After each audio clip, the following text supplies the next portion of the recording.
નમસ્કાર, ન્યૂઝ બુલેટિનમાં આપનું સ્વાગત છે। હું છું પંકજ શર્મા। શરૂઆત મહત્વપૂર્ણ ખબરથી કરીશું। હવામાનને લઈને સમાચાર આવી રહ્યા છે। આકરી ગરમી, હજુ 2 દિવસ નહીં મળે રાહત। રાજ્યના કેટલાક ભાગોમાં હીટવેવની આગાહી કરાઈ છે। સૌરાષ્ટ્ર અને કાંઠાના ભાગોમાં હીટવેવની આગાહી છે, તો પોરબંદર અને ભાવનગરમાં 2 દિવસ હીટવેવની આગાહી કરાઈ છે। દીવમાં આજે દિવસે હીટવેવનું અનુમાન વ્યક્ત કરાયું છે, તો કાંઠાના વિસ્તારોમાં ઉકળાટ ભર્યું વાતાવરણ રહેશે। અમદાવાદમાં 41 ડિગ્રી તો ગાંધીનગરમાં 40 ડિગ્રીની આસપાસ તાપમાન રહી શકે છે।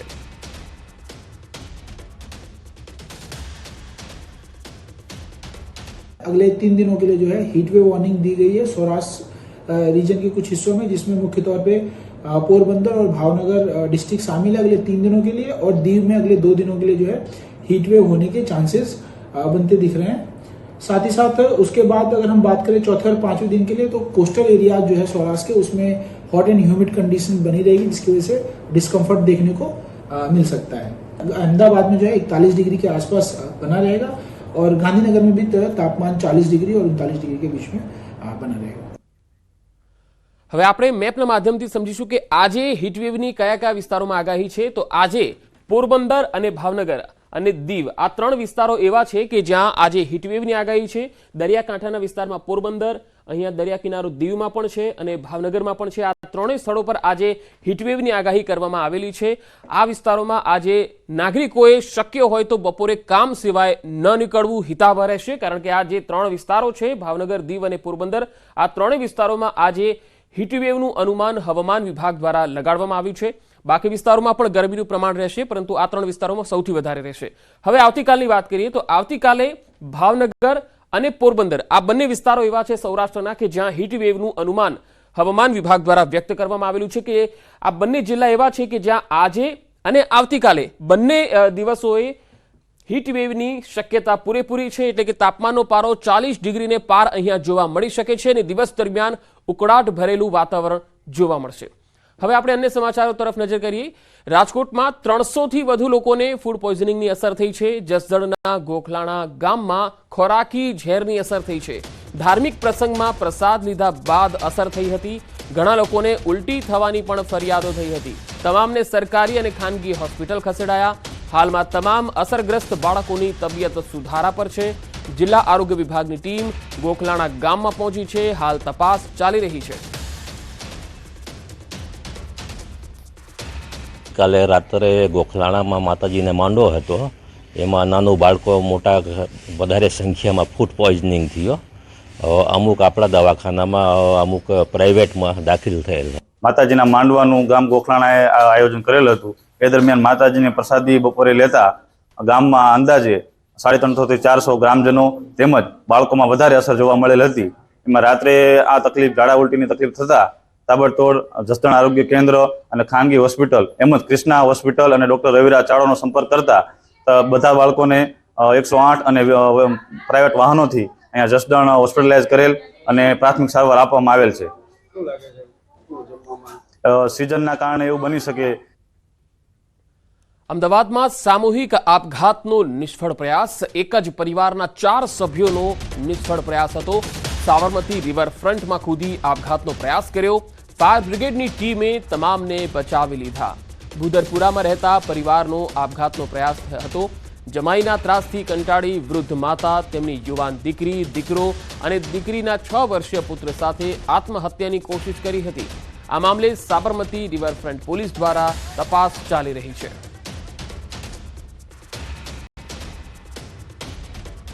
રાજકોટના જેતપુરમાં રખડતા ઢોરનો ત્રાસ યથાવત છે। ભરબજારમાં રખડતા ઢોરે આતંક મચાવ્યો। રખડતા ઢોરે અનેક લોકોને અડફેટે લીધા।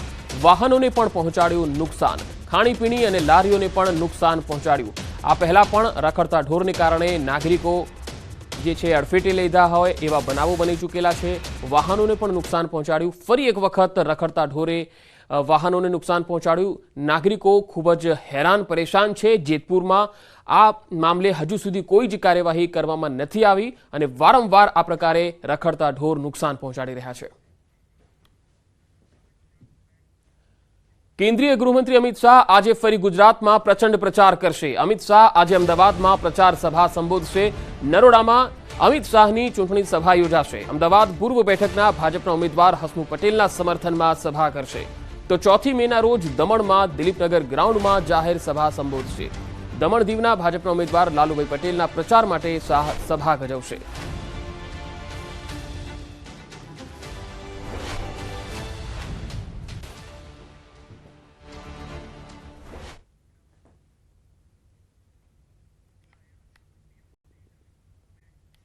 સુરતના અલથાણમાં વાલીઓનો હોબાળો. સ્કૂલ બસનો ડ્રાઈવર દારૂના નશામાં બસ ચલાવતો હોવાનો આરોપ. મહેશ્વરી વિદ્યાલયના બસ ચાલક સામે આક્ષેપ. 3 થી 4 સ્થળો પર અકસ્માત સર્જ્યો હોવાનો વાલીઓનો દાવો.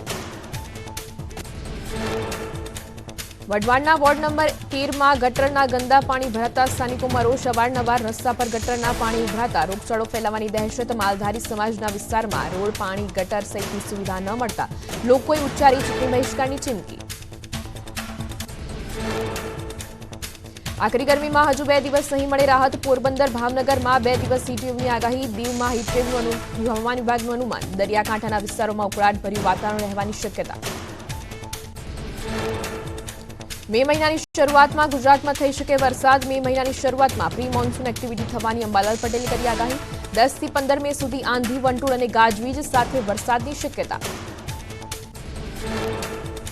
મતદાનના દિવસે ગરમીનો પારો ઊંચકાવાની શક્યતા. તબીબોએ મતદાનના દિવસે આરોગ્યને લઈને આપી સલાહ. સગર્ભા અને વયોવૃદ્ધોને સવારે મતદાન કરવા અપીલ. હીટસ્ટ્રોકથી બચવા તબીબોએ કર્યું સૂચન. ભરૂચના નર્મદા ડેમમાંથી નર્મદા નદીમાં 30,000 ક્યુસેક પાણી છોડાશે. નર્મદા પરિક્રમા કરાઈ સ્થગિત. પરિક્રમા કરવા નીકળેલા લોકોને નદીપટમાં ન આવવા સૂચના. ગુજરાતમાં ઉનાળુ વેકેશનની તારીખો જાહેર. 9 મે થી 12 જૂન સુધી શાળાઓમાં રહેશે વેકેશન. 13 જૂનથી શાળાના નવા સત્રનો થશે પ્રારંભ. 35 દિવસના ઉનાળુ વેકેશનની શિક્ષણ વિભાગે કરી જાહેરાત. ગુજરાતની ચૂંટણીમાં હવે હરકપદુડા શબ્દની એન્ટ્રી. રાજકોટમાં પરેશ ધાનાણીએ ચૂંટણી પ્રચારમાં પટેલ અને ક્ષત્રિયોને હરકપદુડા ગણાવ્યા. કહ્યું ભાજપના બીને વટવૃક્ષ બનાવવા રોજ 10 ડોલ પાણી પાયું. 2015માં વાહા ફાટી ગયા. રાજકોટમાં પરેશ ધાનાણીના ભાજપ પર શાબ્દિક પ્રહાર. કહ્યું ભય, ભૂખ અને ભ્રષ્ટાચારને દૂર કરવા ઢારવરણે ભાજપના બીજ વાવ્યા.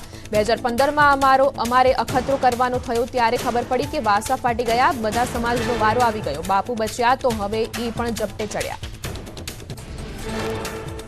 પરેશ ધાનાણીના નિવેદન પર રાજકારણ ગરમાયું. ધાનાણીના નિવેદન પર પાર્ટીની પ્રતિક્રિયા. કહ્યું કોંગ્રેસે પટેલ અને ક્ષત્રિય સમાજનું અપમાન કર્યું છે. આવી હલકી કક્ષાની વાત કરવી કોંગ્રેસને શોભતી નથી. કોંગ્રેસે સમાજની માફી માંગવી જોઈએ.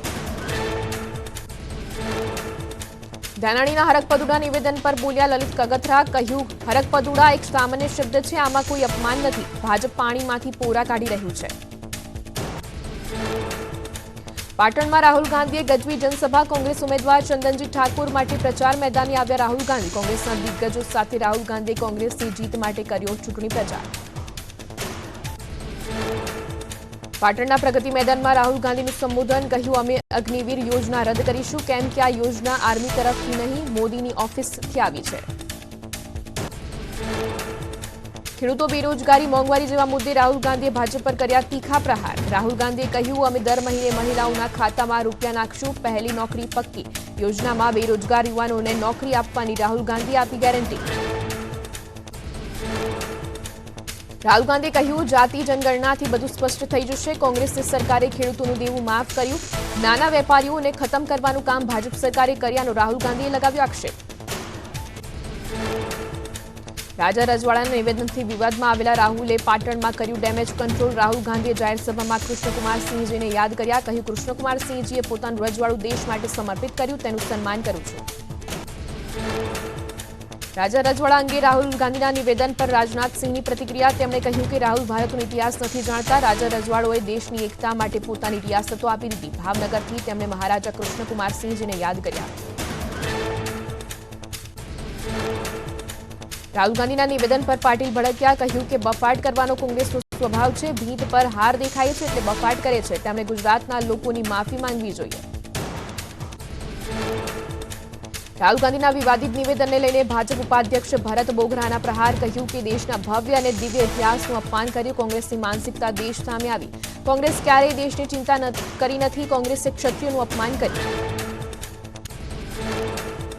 રાહુલ ગાંધીના રાજા રજવાડો અંગેના વિવાદિત નિવેદનને લઈને રાજકારણ ગરમાયું. ભાજપના કન્વીનર ડોક્ટર યજ્ઞેશ દવેએ આ મુદ્દે આકરી પ્રતિક્રિયા આપી. કહ્યું તેઓ ભારતમાં ભણેલા નથી, એટલે તેમને ભારતનો ઇતિહાસ ખબર નથી.